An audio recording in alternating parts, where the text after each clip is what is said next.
Le président Bachar el-Assad promulgue 2 décrets stipulant la création de 2 ministères distincts pour les affaires sociales et le travail et la nomination de 7 nouveaux ministres.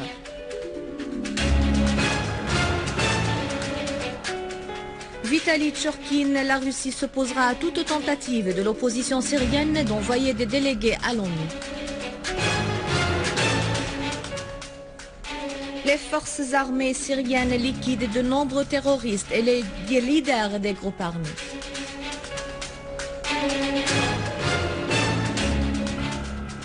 La communauté syrienne en Suède discute de la question du dialogue national et du rôle des expatriés dans ce dialogue.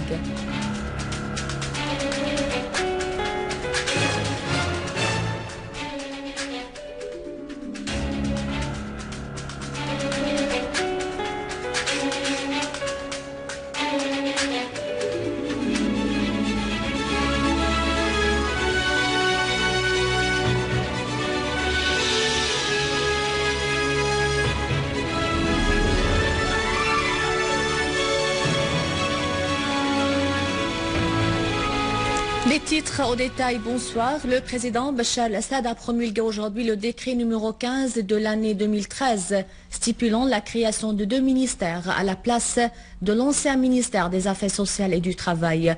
Le premier ministère se consacrera aux affaires sociales uniquement, alors que le ministère du Travail sera spécialisé dans les questions relevant de l'organisation de l'emploi.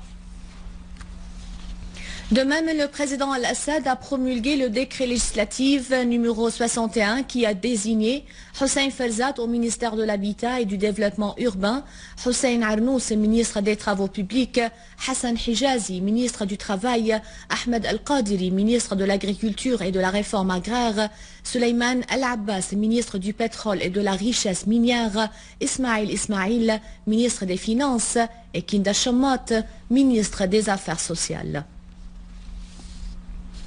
Le délégué permanent de la Russie à l'ONU, Vitali Tchurkin, a mis en garde contre tout acte unilatéral de la part de l'opposition syrienne qui porterait préjudice aux efforts sérieux de préparation du processus politique, soulignant que la Russie s'opposera à toute tentative de l'opposition syrienne d'envoyer des délégués auprès des Nations Unies commentant l'ouverture de bureaux pour la coalition de Doha à New York. Tchurkin a affirmé qu'il ne faut pas profiter de la proximité de ces bureaux du siège de l'ONU pour réaliser des gains politiques, ajoutant que son pays fera face à de telles tentatives. Dans une interview accordée à la télévision syrienne, le ministre de l'Information Amran Zabi a affirmé que le gouvernement œuvre pour le dialogue national. Il a rappelé que l'engagement des pays régionaux à cesser l'envoi d'armes et des éléments armés en série est la condition de la réussite du programme politique pour résoudre la crise en série.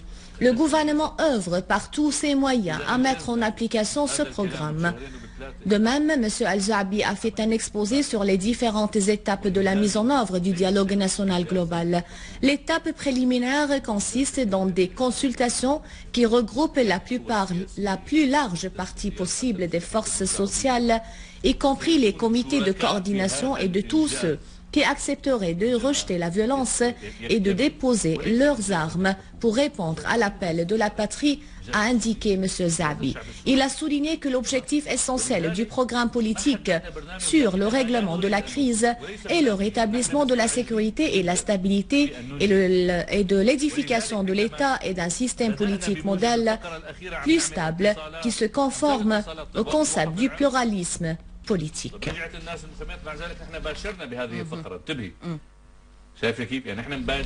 La communauté syrienne et les étudiants syriens en Suède ont organisé une séance de discussion ouverte au cours de laquelle ils ont débattu du sujet du dialogue, du rôle des expatriés dans ce dialogue et des efforts visant à restaurer la sécurité dans le pays et à désamorcer la crise actuelle.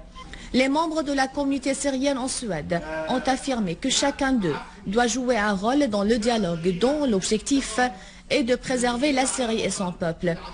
Les participants à la séance de discussion ouverte ont souligné l'importance de cesser toute ingérence étrangère en Syrie et de mettre fin aux actes criminels commis par des mercenaires soutenus par la Turquie et les pays du Golfe contre le peuple syrien.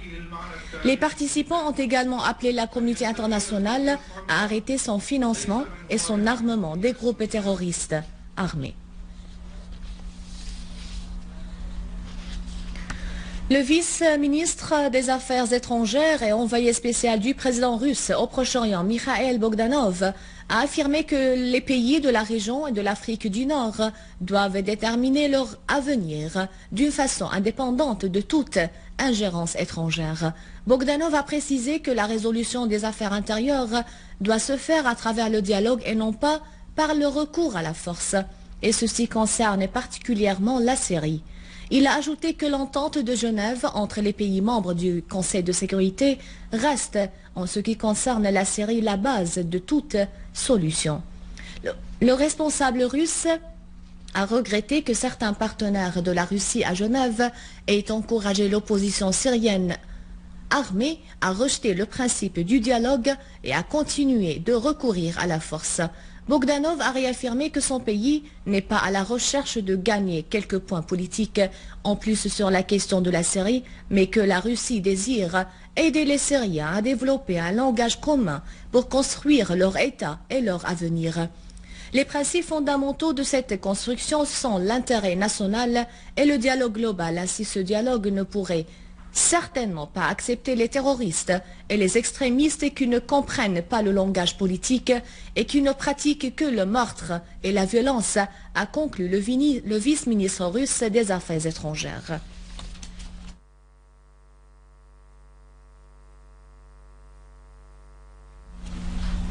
Et le représentant permanent de la Russie auprès de l'OTAN, Alexandre Grushko, a déclaré que le déploiement des missiles patriotes en Turquie à la demande de la partie turque est contraire à la logique de la recherche de solutions pour résoudre la crise en Syrie. Grushko a précisé que Moscou espère que les dirigeants de l'OTAN respectent leurs déclarations concernant le système patriote.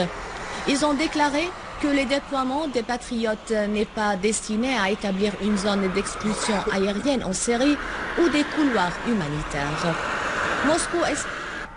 Moscou espère que ces engagements soient respectés sans condition. Il a précisé que le déploiement des patriotes en Turquie est une étape vers l'internationalisation de la crise en Syrie, soulignant que Moscou n'exclut pas la possibilité d'une intervention de l'OTAN dans la crise en Syrie. Une source militaire a déclaré que l'armée arabe syrienne a repoussé un groupe terroriste armé qui a tenté d'agresser un point militaire à Kfar Nassej sur la route Damas-Daraa. Tous les éléments de ce groupe ont été tués ou blessés et leurs voitures ont été détruites. D'autre part, à Kannaz, petite ville du gouvernorat de Hama, l'armée arabe syrienne a détruit, dans une série d'opérations menées la nuit dernière, des foyers de terroristes relevant de Jabhat al-Nusra, affiliés à Al-Qaïda. Plusieurs charges explosives implantées par les terroristes sur les routes menant à Kannaz ont été désamorcées par les services techniques de l'armée.